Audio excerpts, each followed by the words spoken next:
منزل مدینہ ہے، راستہ درود پاک ہے، اللہ تک پہنچنے کا واسطہ درود ہے۔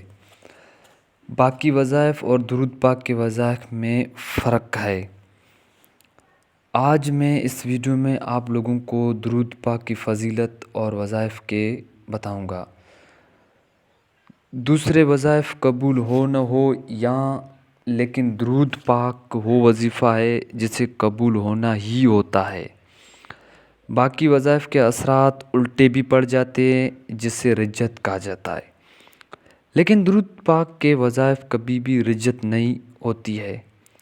دوسرے وظائف پڑھنے سے جنات مولات آتے ہیں مدد کرنے کے لیے، لیکن جو شخص درود پاک اپنی زندگی کا وظیفہ بنا لے تو اس کی مدد اللہ تعالیٰ فرماتا ہے، اور درود پاک پڑھنے والے کی مدد حضرت محمد صلی اللہ علیہ وسلم بھی فرماتا ہے۔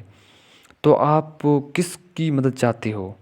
اللہ اور اللہ کے رسول کی یا جنات کی؟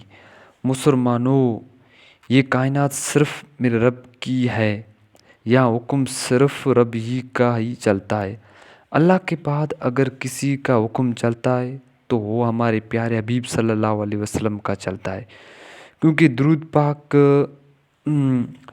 حضرت محمد صلی اللہ علیہ وسلم دوستو پوری دنیا کے عامل جنات مولات آپ کو فائدہ پہنچانا چاہے بھی تو جب تک رب حکم نہ چاہے تو آپ کو کوئی بھی فائدہ نہیں پہنچا سکتا ہے، اور پوری دنیا کے عامل جنات آپ کو نقصان پہنچانا چاہے لیکن رب آپ کے ساتھ ہے تو کوئی کچھ نہیں آپ کا بگاڑ سکتا۔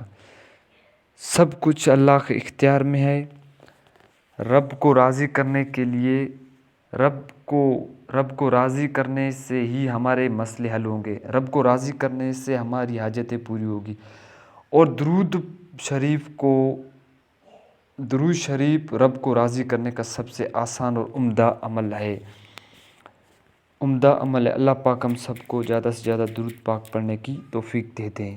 ہر وقت آپ کو ایسی ویڈیو ہمارے یوٹیوب چینل پر ملتے رہیں گے۔